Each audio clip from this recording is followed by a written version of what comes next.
My name is Victoria Vance. I am 34 years old, and I serve as the Director of Human Capital Management at Stellar Innovations, a position I have meticulously cultivated over a decade of rigorous application and unwavering dedication.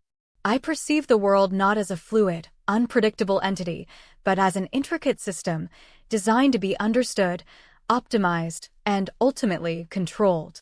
My philosophy is rooted in the belief that theory, when soundly conceived and rigorously applied, inherently trumps the often messy, irrational nuances of practical reality. If reality deviates, it is reality that is at fault, not the elegant framework I have constructed. For years, I observed the antiquated structures within Stellar Innovations, particularly the physical workspace. Our existing office layout, a labyrinth of cubicles and closed-door offices, was a relic of a bygone era, fostering silos and inhibiting the very collaboration that modern enterprises demand. People clung to their personal spaces like territorial animals, hoarding information, retreating into their shells. It was a clear impedance to innovation, a breeding ground for inefficiency, and, frankly, a visual testament to a hierarchical mindset I found deeply anachronistic. My mandate, as I saw it, was to dismantle these archaic barriers, to usher Stellar Innovations into a new age of transparency, synergy, and optimal productivity. The solution, gleaned from countless academic papers and countless case studies from industry leaders, all theoretical, of course, but impeccably researched, was glaringly obvious: an open-plan office.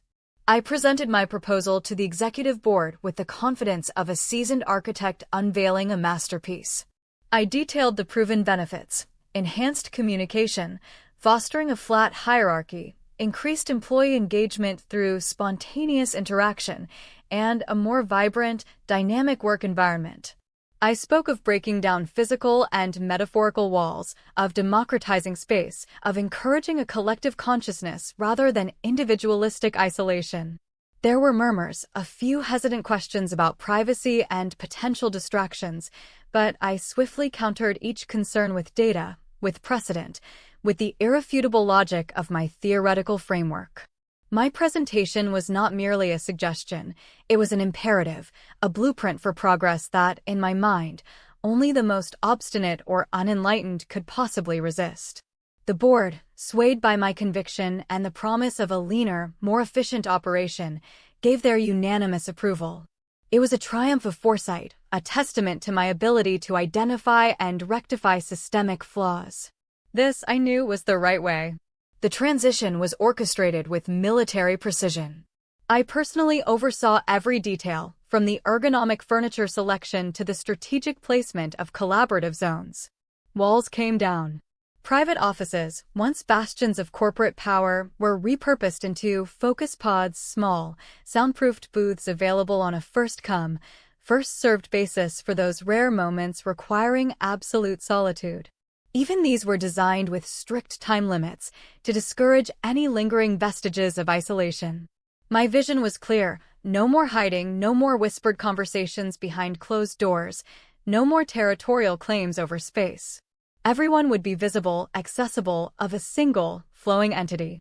I anticipated a brief period of adjustment, as any significant change inherently meets with some level of human inertia, but I was confident that once my colleagues experienced the undeniable advantages of this new paradigm, any resistance would swiftly dissipate. After all, I was guiding them towards their own betterment, whether they recognized it immediately or not. This was not about control for control's sake. It was about optimizing human potential, maximizing collective output, and creating a workplace that mirrored the progressive ideals I held so dear. It was, quite simply, for their own good. The grand unveiling of the new Unity workspace, as I christened it, was met with a mixture of polite applause and an underlying hum of apprehension that I chose to interpret as healthy curiosity. For the first few days, the energy was palpably different. People moved more freely, conversations sprang up between dements that rarely interacted before. This, I thought, was exactly what I had envisioned. The initial data on interdimensional email traffic showed a slight decrease, a clear indicator that people were talking more in person, fostering that organic synergy I had predicted. I felt a surge of professional satisfaction. My theoretical framework was proving itself in practice. However, beneath this veneer of initial success, subtle cracks began to appear. The hum of conversations, once seen as a sign of collaboration, started to morph into a pervasive drone. The spontaneous interactions frequently interrupted deep work.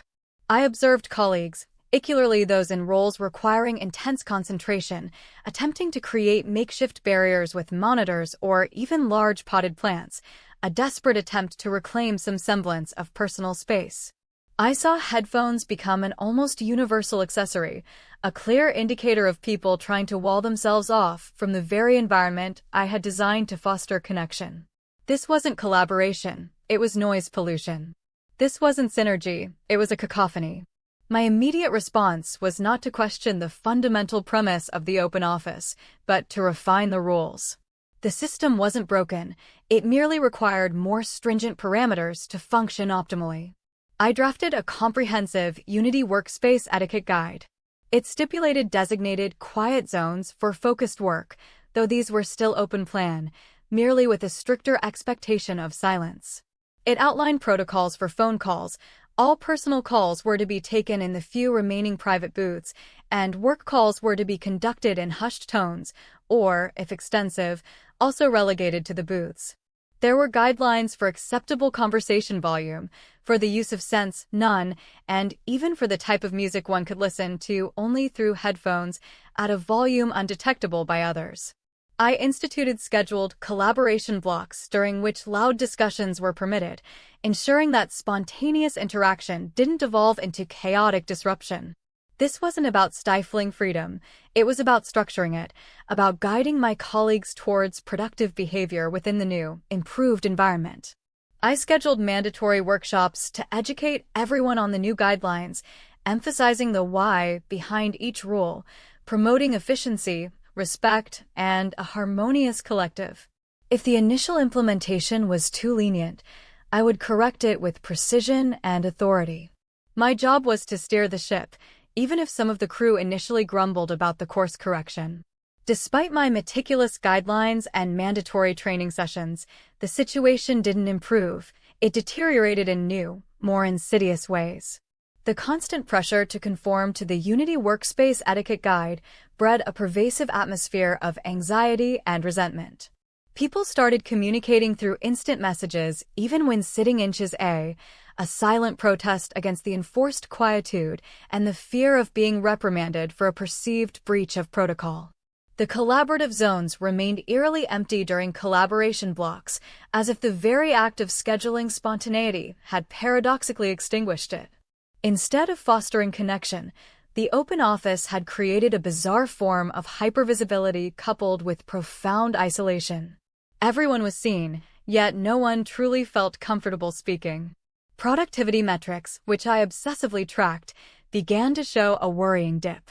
Error rates increased in domains requiring high concentration, like data analytics and legal review. Creative teams, once known for their lively brainstorming sessions, reported feeling stifled, unable to freely bounce ideas off each other without disturbing dozens of others.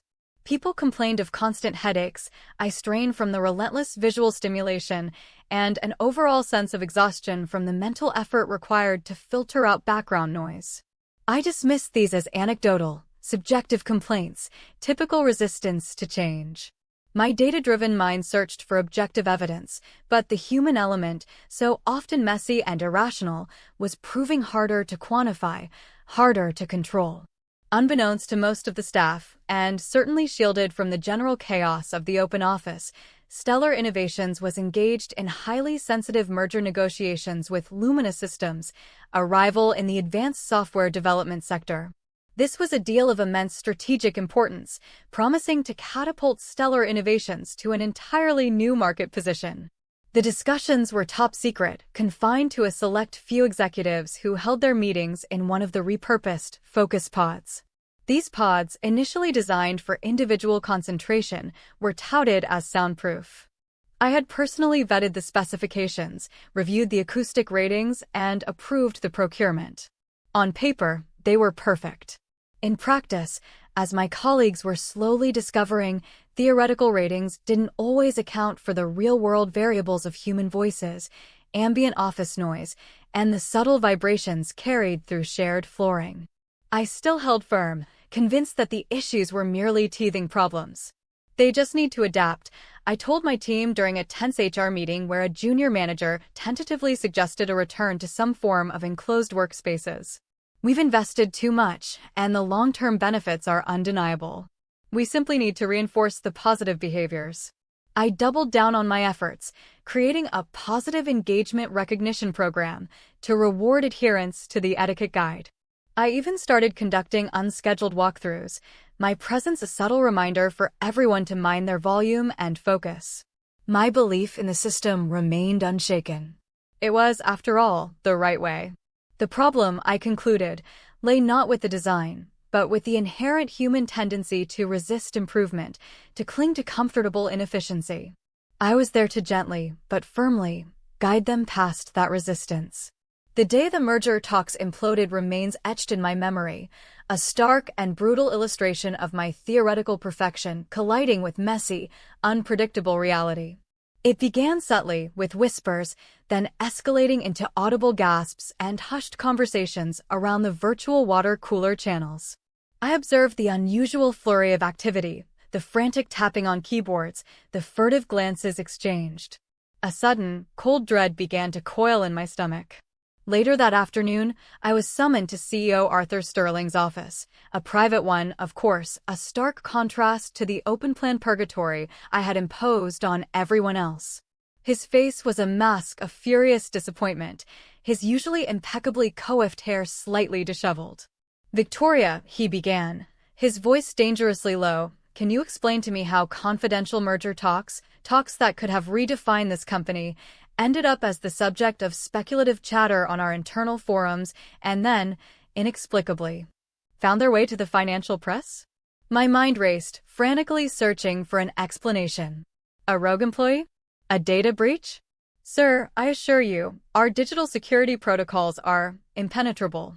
And the meetings were held in the focus pods, specifically chosen for their soundproofing capabilities. Sterling leaned forward, his eyes boring into mine. "Soundproofing, Victoria? Let me enlighten you. It turns out that a few of our junior analysts, sitting at their desks barely 20 feet from one of those so-called focus pods, managed to piece together enough of the conversations to figure out exactly what was happening. They heard snippets, strategic numbers, even names of key Luminous Systems executives. They then, in their utter disbelief at the lack of privacy, shared their discovery on an encrypted chat group. From there, it was a domino effect. The words hit me like physical blows.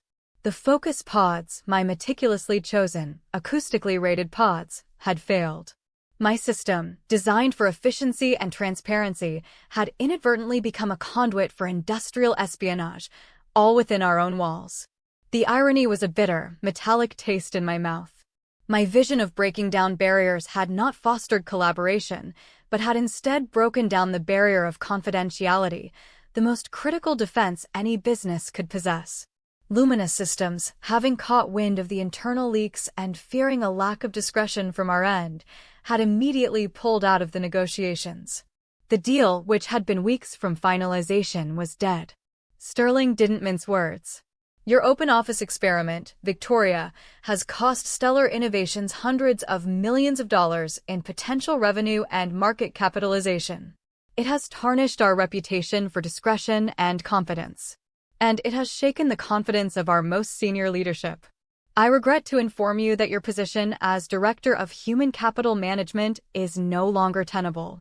He paused, allowing the gravity of his words to sink in. "We're reassigning you.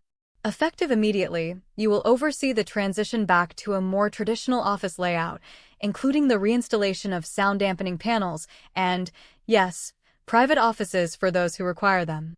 You will manage the logistics, the vendors, the budget. And you will do so from a repurposed storage closet on the ground floor. Consider it a lateral move." The contempt in his voice was unmistakable. My career, which I had so painstakingly built, had crumbled, not due to external forces, but due to the very system I had championed. The demotion was a public humiliation, a stark contrast to the triumph I had felt just months prior. The new office was indeed a repurposed storage closet, small and windowless, far removed from the bustling open-plan space I had so confidently orchestrated. The irony was not lost on me, though I tried desperately to intellectualize it away. It was a temporary setback, a tactical retreat, I told myself. But deep down, a cold, unfamiliar sensation was beginning to spread, not just humiliation, but a profound sense of isolation. My tasks were now purely logistical, devoid of any strategic input. I was relegated to negotiating with contractors for cubicle walls, soundproofing materials, and ergonomic chairs that would replace the sleek, minimalist furniture I had chosen. Each phone call, each email, each budget line item felt like an affirmation of my failure. The very people I had tried to educate and guide now looked at me with a mixture of pity and barely concealed satisfaction. They had been right. My theories, however elegant on paper, had failed to account for the irrational, unpredictable, and ultimately human element. I tried to project an air of professional detachment, to treat this new role with the same meticulous attention to detail I applied to everything. But the fire, the unwavering conviction that had fueled my actions, was gone. I spent my days meticulously tracking the progress of the office reconstruction, ensuring that every sound-dampening panel was installed correctly, every cubicle wall met specification. The silence of my small closet office, once a perceived punishment, became a perverse sanctuary from the lingering whispers and knowing glances of my former colleagues. Yet, even in this silence, I was not at peace. The echo of my own overconfidence, of my own unyielding belief in a perfectly controlled system, resonated more loudly than any chatter from the open office ever had. The weight of the collapse pressed heavily upon me, a suffocating blanket of responsibility. The financial implications for Stellar Innovations were staggering, and the narrative around the failed merger prominently featured a critical analysis of the company's internal communication breakdowns, a thinly veiled reference to my disastrous open office. My professional network, once vibrant and expanding, seemed to shrink overnight. Calls went unreturned. Invitations to industry conferences ceased. I was no longer the visionary leader. I was the architect of a spectacular failure. Evenings, once filled with professional reading or meticulously planned self-improvement activities, became hollow. I would drive home to my meticulously organized, minimalist aimant, a space that once mirrored my philosophy of streamlined efficiency, and find no comfort there. The hyper-independence I had cultivated, the emotional distance I had championed as a strength, now felt like an impenetrable wall, sealing me off from any genuine human connection. There was no one to confide in, no one to commiserate with, because I had systematically pushed away anyone who might have challenged my worldview, anyone who might have offered a perspective beyond my own carefully constructed theories. My personal relationships, always transactional and meticulously balanced, withered under the weight of my professional downfall. My last romanticner, a brilliant but emotionally reserved academic whom I had seen as an equal in our shared pursuit of intellectual rigor, had quietly slipped away months ago, citing a fundamental, emotional disconnect. At the time, I had dismissed it as his inability to appreciate true independence. Now, I wondered if he had simply seen the cold, sterile landscape of my inner world long before I did. Unicularly grueling Friday, after overseeing the delivery of hundreds of drab gray cubicle walls, I felt an overwhelming need to escape the confines of my closet office and, indeed, my own thoughts. I found myself driving, almost unconsciously, towards a place I had only ever considered for its functional benefits, a massage salon. The Oasis Wellness Center, a fictional establishment, was a stark contrast to the sleek, modern aesthetic I so admired. It was warm, dimly lit, filled with the scent of essential oils and the gentle murmur of soft, melodic music. I had booked a deep tissue massage, purely for the physical relief of the knots that had formed in my shoulders from weeks of tension. As the therapist, a kind woman with gentle hands, worked on my stiff muscles, a strange vulnerability began to unfurl within me. Lying there, stripped of my professional facade, with no data to analyze, no theories to defend, I was just a body, tired and aching. The ambient sounds of the salon, the distant whispers of other clients, the soft splashing of a water feature, the rhythmic pressure on my back, were an unfamiliar symphony. It was uncontrolled, unstructured, yet surprisingly soothing. For the first time in months, my mind wasn't racing, wasn't dissecting, wasn't plotting. It was simply existing. And then, in that unexpected lull, the tragic realization began to seep in. My entire life had been a quest for control, for the right way, but my definition of right had been so narrowly confined to theoretical frameworks, to measurable outcomes, to logical perfection. I had built systems that were intellectually sound but utterly devoid of humanity. I had championed independence, but in doing so, had created a cage of isolation around myself. I had demonized tradition and warmth, equating them with weakness or ignorance, only to find myself aching for something indefinable, something beyond the cold comfort of my own achievements. I thought of the laughter I had inadvertently stifled in the open office, the quiet murmurs of support I had replaced with bureaucratic silence, the genuine human connections I had sacrificed for the illusion of efficiency. I remembered the exasperated looks of my colleagues when I insisted on rigid adherence to the etiquette guide, the way their shoulders slumped when I lectured them on productivity. I had seen them as of a system to be optimized, not as individuals with needs, emotions, and the inherent human desire for comfort and connection. As I left the Oasis Wellness Center, the evening air felt cool against my skin. The city lights blurred around me, a chaotic tapestry I usually tried to categorize and simplify. But tonight, I saw it differently. It was imperfect, vibrant, alive. I had achieved my professional goals, yes. I had risen to a high position, I was financially secure, and I was, by all societal measures, successful. Yet, I was profoundly, irrevocably alone. The independence I had clung to so fiercely was not a shield, it was a prison. And the only architect of that prison, I now realized with a pang of bitter, belated regret, was me. My theories had been flawless, my execution precise. But the human heart, it turned out, operated on a different logic entirely, a logic I had systematically overlooked and, perhaps, could never truly comprehend.